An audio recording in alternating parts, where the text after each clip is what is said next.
You went for a ride, and suddenly you realized that when you pressed and tried to release the clutch or twisted the throttle, there was a sharp shooting pain in the outside of your elbow.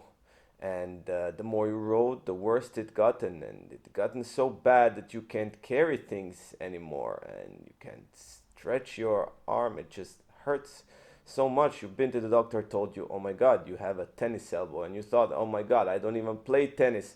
Well, it affects motorcyclists as much as tennis players, maybe even more. And let me talk to you about it for a while.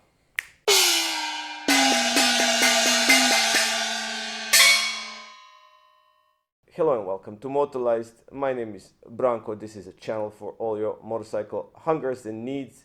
Here I talk about anything and everything about motorcycling, and today I'm going to talk about medical issue. It is called lateral epicondylitis, or as they know it, tennis elbow. Yeah. Sorry, got a brain freeze there for a second.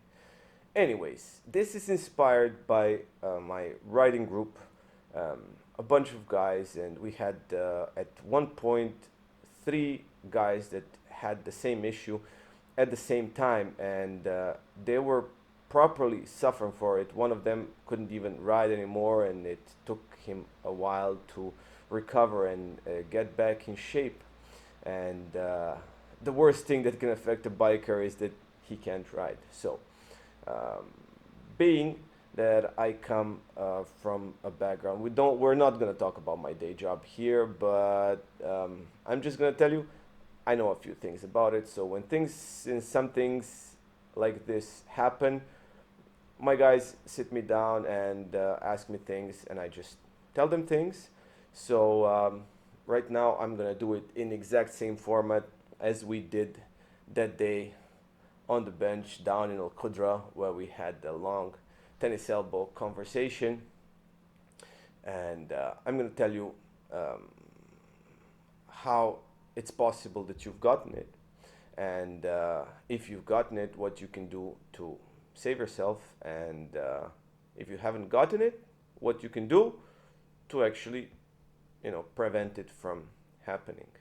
So also, for the sake of making everything understandable, I'm not going to use fancy medical terms at all. I'm going to talk in the most normalist language I possibly can so that everybody can understand. Okay? So, tennis elbow is something, it's characterized by pain on the outside of your elbow. What we call outside is when you turn your arms, palms forward, it's going to be outside of your midline. So that means when you turn it, it's going to be on the same side as your thumb. Yeah? So this pain usually affects the complete outside of the elbow. Sometimes it's general, if it's like happening right now and there is a severe inflammatory reaction, but it's most commonly just under on some muscles that do this movement, which we call the dorsiflexion or the radial flexion. But I'm not going to talk, as I said, with medical terms, so I'm just going to be showing you things and explaining it in the plainest words I possibly can. So what happens? You develop this pain and suddenly you feel you have no grip. You can't squeeze anything hard. Anytime you want to lift your hand, there is a shooting pain. Anytime you want to pick something up, you shake anybody's hand, it's just horrible. We don't shake hands anymore because of the, COVID, but I mean, how are you gonna fist bump somebody? If you squeeze a fist, it's gonna hurt you. So this has been extensively researched through the years and medicine and everything. It's called tennis elbow because it's been connected to playing tennis, especially because the people who play backhand. What happens is when they play backhand, want to hit the ball, They need to stop all that power that hits the racket, and there is a huge lever, and then when they hit it, there is this, you're pushing this way, but actually this power suddenly pushes you this way, right? Opposite direction. So what happens is when these muscles that do the movement, they're going into that direction, they're quite contracted, and the force tries to put them back in their extended position. There is something that's called micro trauma that happens. These are basically microscopic injuries that can happen inside your myofascia, again, inside your muscle and your tendon. Tendon, everybody understands, right? So these micro traumas, they commonly accumulate over time. So if you are doing a repetitive motion of something that forces you into doing something like this, or if you are doing the type of a job where it requires you to do this kind of motion where your palm is kind of opening forward, the back of your hand is going closer to your elbow, all these muscles are contracting, and these things can happen whether you are squeezing the clutch or whether you are twisting the throttle or holding it for a long time. So this overload and this repetitive motion and repetitive injury causes changes to your tendon and your muscles, which end up in this pain that is constantly there, and there is, when you touch it, it's super tender, and when you try to move, it's really painful. And what you can do about this? Well, I'm gonna tell you. There have been researches over the course of me doing this job, not motorcycling, the other one. It's more than 20 years, and we've heard this and that and this and that. And the general consensus nowadays is, exercise injections, these are corticosteroid injections, and rest and wait until it, goes away, or avoid movements that harass you until it goes away. However, not all of us have the privilege to just stop doing what we're doing, so we actually need to do something about it. And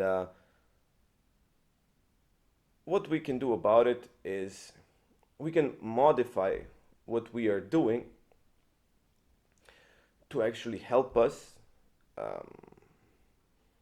not aggravate the injury, so that the pain doesn't come as much or in the same intensity, or doesn't linger for a long period of time. Now, some older researchers considered this to be an inflammation. Inflammation usually is characterized by a couple of signs. Again, I'm not gonna go into it, but you can see a little bit of, let's say, swelling, some change in color, and usually it's not in one single point, it's more general because it kind of spreads. And then there is something else that we now know that happens, and that this is not just an inflammation, it is also a degeneration. That means there are changes that happen inside your tendon, inside your muscles, that affect this tendon in a way that it doesn't function properly. And you can imagine it as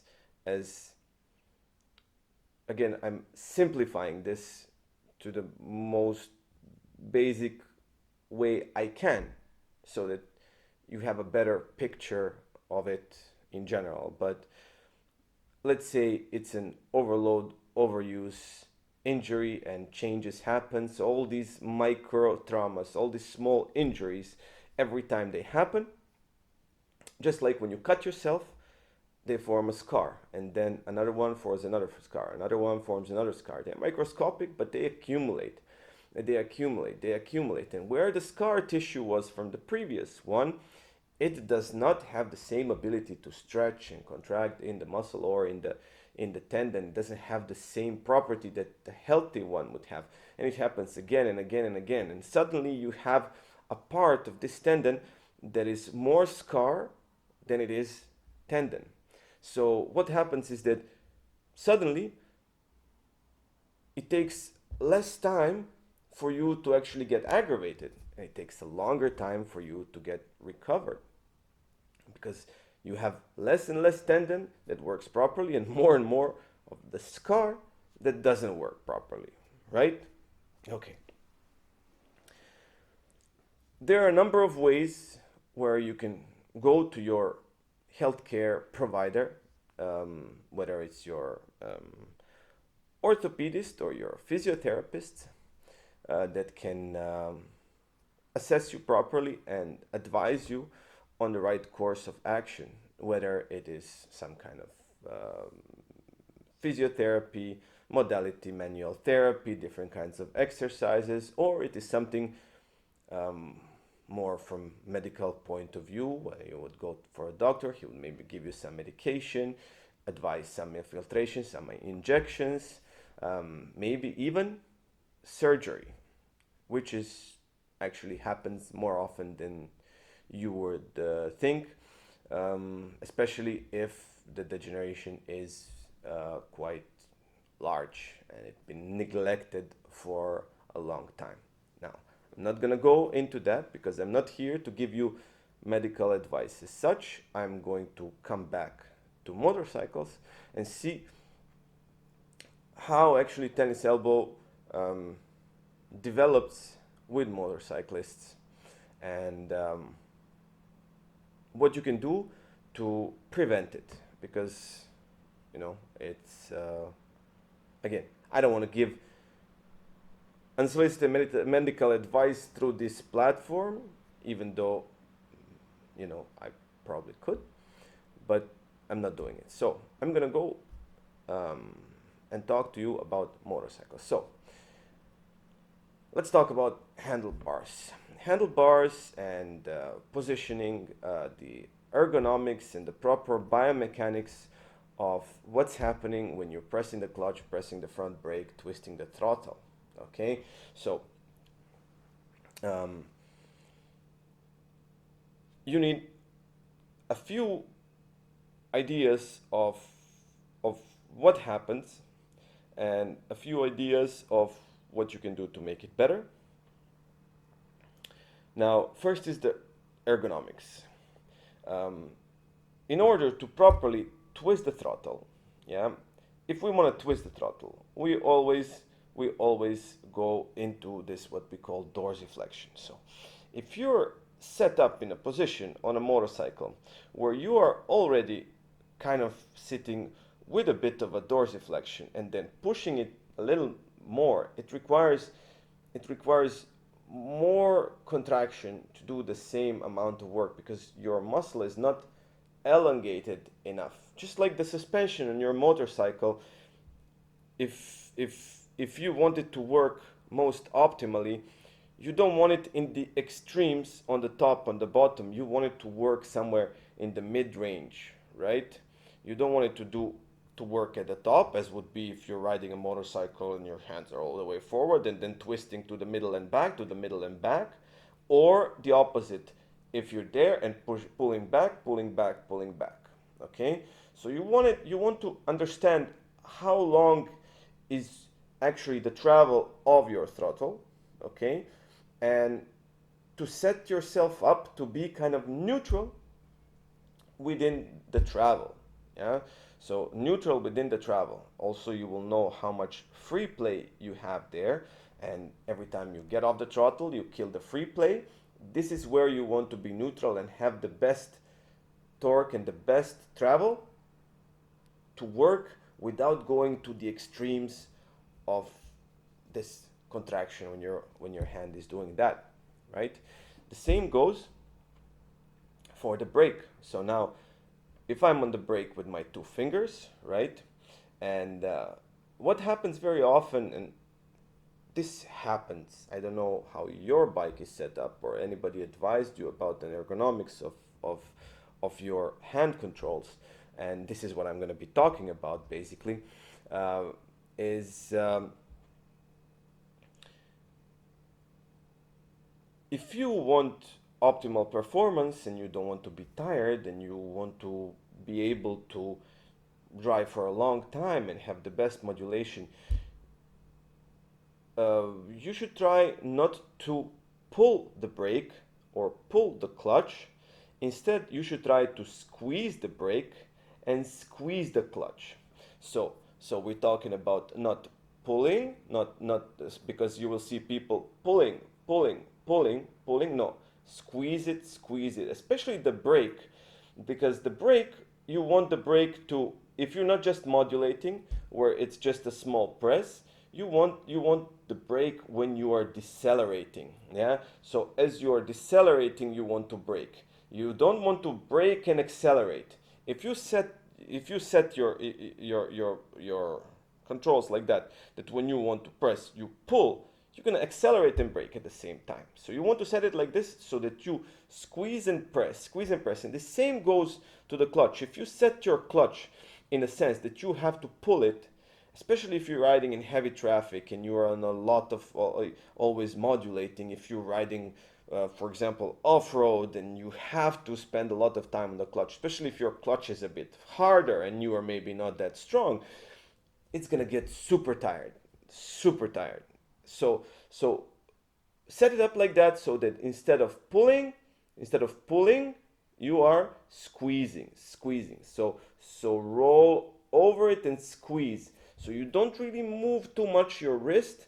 You just pull with your fingers. So whether it's depending on hardness of your clutch and how strong you are, 1 finger, 2 finger. Some people, they are most comfortable with 3 or 4 fingers, which is again not super advisable because you always want to have kind of a firm hold on the bars. But in the same manner, you set yourself up in a sense that when you're sitting on your motorcycle, you sit, you fix yourself, and then you find the best way how to grab your handlebars. Also, if you are holding your handlebars, they are not set up in this plane properly, and you end up over here.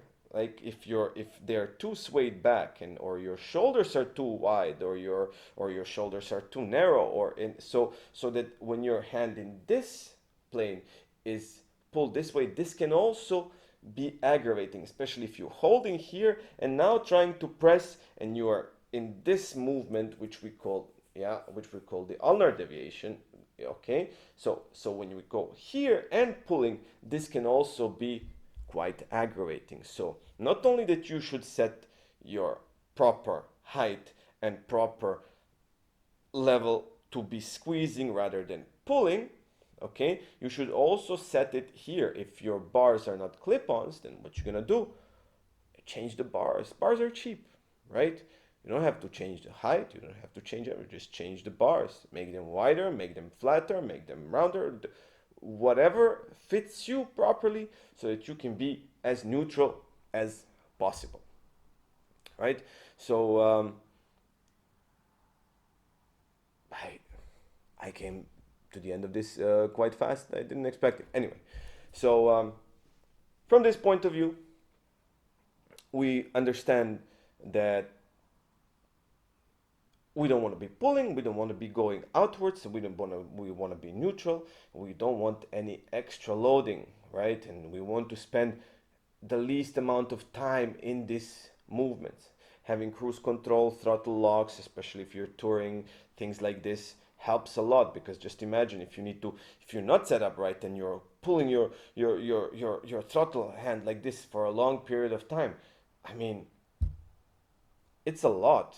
Even though like somebody's throttles have also tighter springs, like you pull them in a snap back, some are softer, just like any springs for the clutch, for whatever. So this is something to seriously consider. Okay, For yourself, what you can do is you can always work to condition these movements at home. My go-to exercise would be at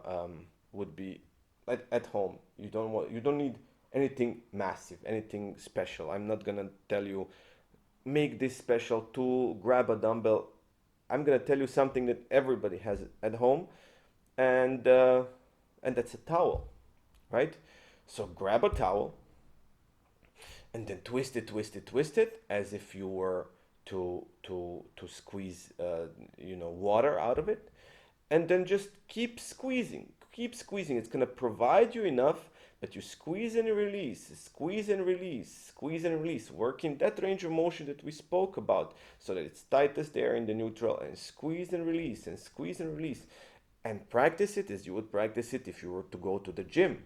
You don't have to go ahead and do it 100 times straight up to endurance. If you're doing it 100 times, then you don't have to squeeze all that much. You can just work through it, work through it, work through it, and then stretch it out. Make sure it all these muscles that were working and everything, stretches a little bit out. If it starts to get tired, maybe, like you feel it's hot, you feel it's tired and weak. Once you finish, ice it up a little bit, and no harm in that.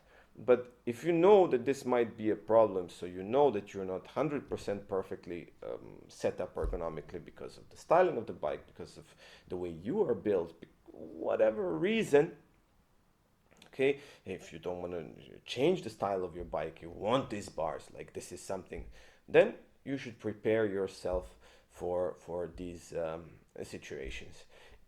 It is not uncommon that this issue is also caused sometimes by shoulder issues or neck issues. So if you notice yourself that you are riding with slumped shoulders, rounded shoulders, or pushing way too much weight on your wrists, if your helmet is too heavy and you're riding with too much extension in your neck. Okay, these are some things that you should also consider. Talk to your healthcare provider, to your doctor, to your physiotherapist, to your chiropractor, and see what they can do to help you out specifically. I don't want to give you advice, because advice is bespoke for every single one of us. There is no best exercise for everybody. There is no best position for everybody. It is indeed bespoke. Otherwise, we just, they would set up our bars from the beginning as it is, and give us a little pamphlet that do this, and this. So the exercise I've given you is not the best exercise, but it's something that you can do if you want to slowly condition that. If you want something more specific, if you want something more bespoke, hit me up on an email. We can have a conversation if I have time. I'm not. You can go on my Instagram, Motolyzed at IG. Tell me what it is. You can send me a little video, and I'll try to analyze it and give you a piece of advice. But my advice does not replace a proper professional advice from somebody who is there right next to you, assessing you in real life, in real time, and can actually feel you and know what is going on and where. So I sincerely hope this doesn't come to the situation where you are going to have to go and get injections and all these things. If it comes to that, it is absolutely too late. So do something beforehand, and I wish you the very best of luck and many kilometers. I love you all. Happy New Year. Keep on subbing, because soon enough that Elite Camelback bag is going to one lucky subscriber as soon as I hit 500, as tiny as it sounds. We're just over 300, so come on, hit me up. Thank you very much for watching. See you later.